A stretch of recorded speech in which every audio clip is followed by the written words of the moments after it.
This episode is brought to you by Shopify. Whether you're selling a little or a lot, Shopify helps you do your thing, however you cha-ching. From the launch your online shop stage, all the way to the we just hit 1 million orders stage. No matter what stage you're in, Shopify's there to help you grow.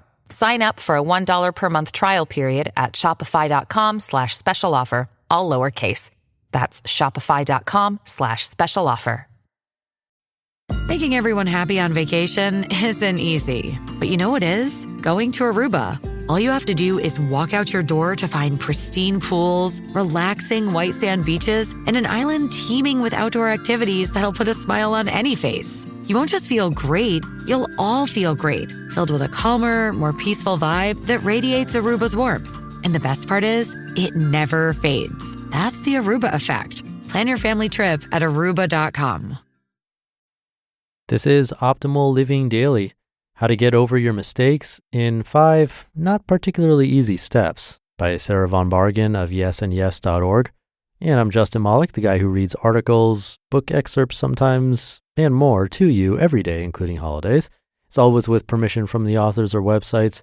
We couldn't do that without them or you, so thank you to them and to you for being here.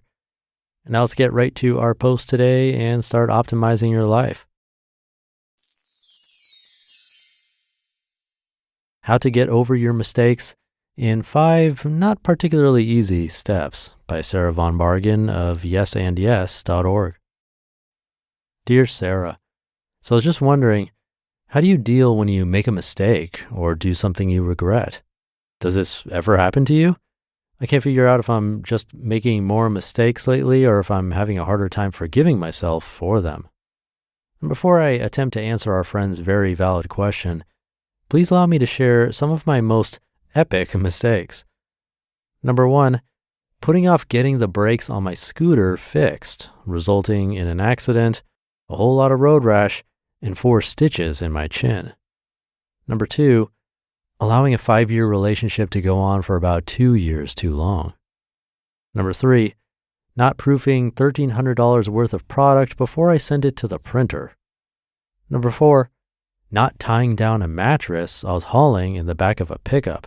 It blew out of the back in the middle of the Lake Street Bridge during rush hour. And number 5, frequently wearing red fleece overalls in high school. Yes.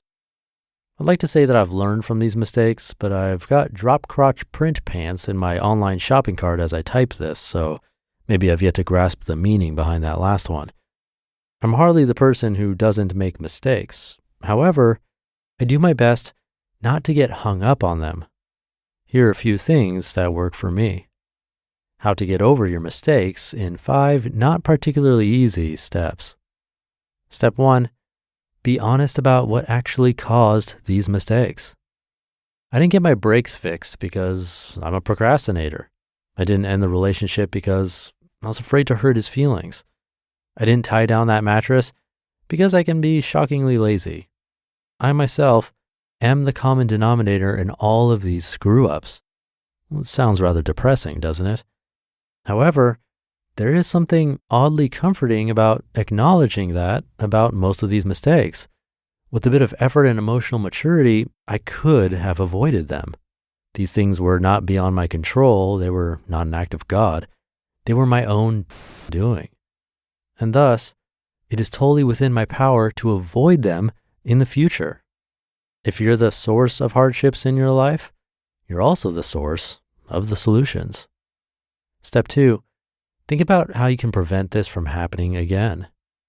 There will always be unexpected weather. You can't really control how your boyfriend reacts to your concerns or how other people view the sartorial merits of red fleece overalls, but you can control yourself. And as we just discussed, you might be the common denominator in a lot of those mistakes. You can prevent typos by double proofreading, asking a friend to proofread, not writing after you've had 3 lattes, not that I would know anything about that.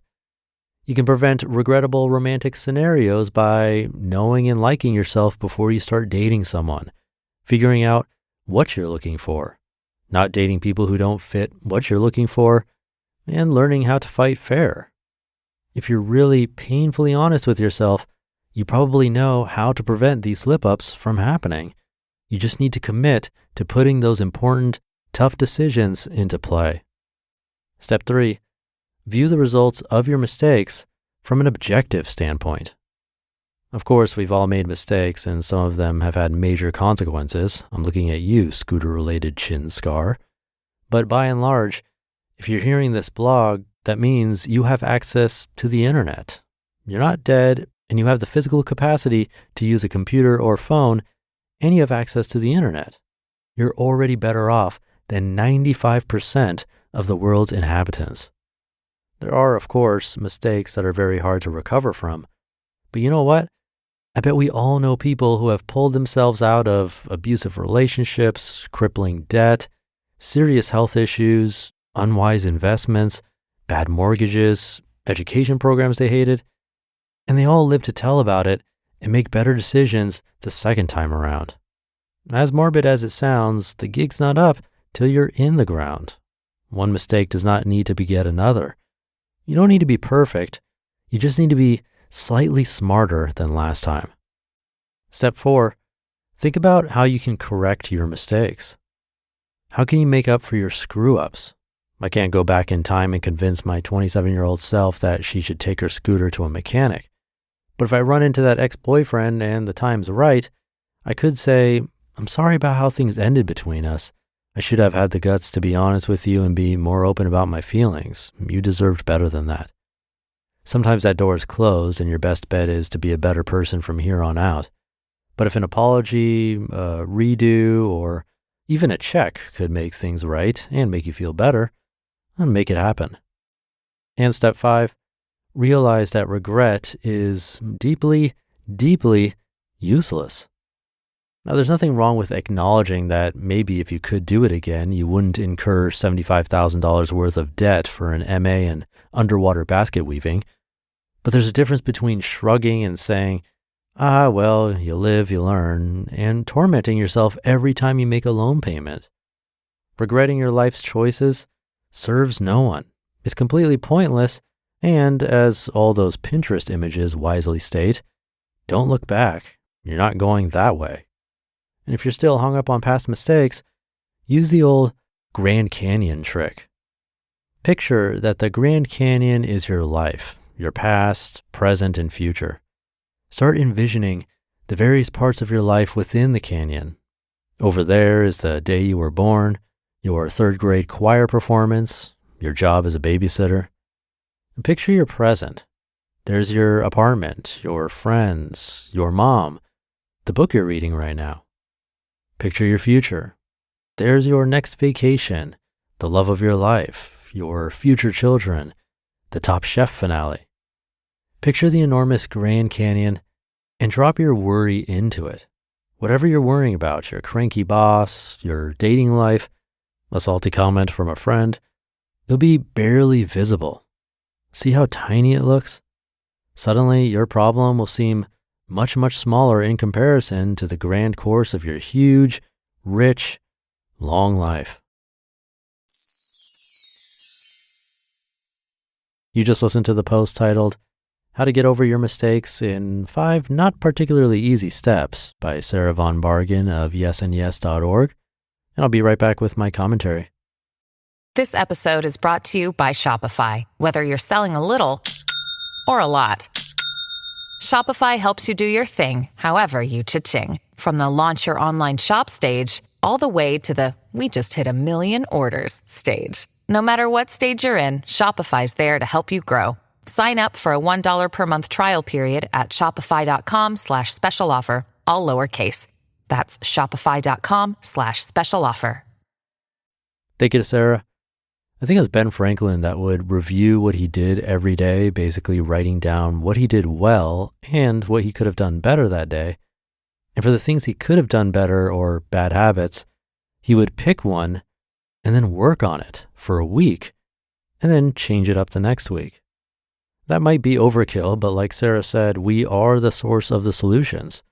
Even just a different perspective on those mistakes could make a big difference. Yes, we might be responsible, but we don't have to be hard on ourselves for it. No one's perfect. We're all going to make mistakes. I'm sure we can both think of hundreds of mistakes we've each had, but instead of beating ourselves up about it, what comes from it? That's what's most important. There's a good quote in there. She said, "You don't need to be perfect. You just need to be slightly smarter than last time." That's something I try to remind myself of with this podcast, just trying to be a little bit better each day. And that's what I hope for you too, being here with me and listening. Hopefully 10 or so minutes a day can add up so that we're even just a tiny bit better than yesterday. I do think it's working for me after all these years. I'm sure it is for you too. So with that, thank you for being here every day. Have a great rest of your day, and I'll see you tomorrow, where your optimal life awaits.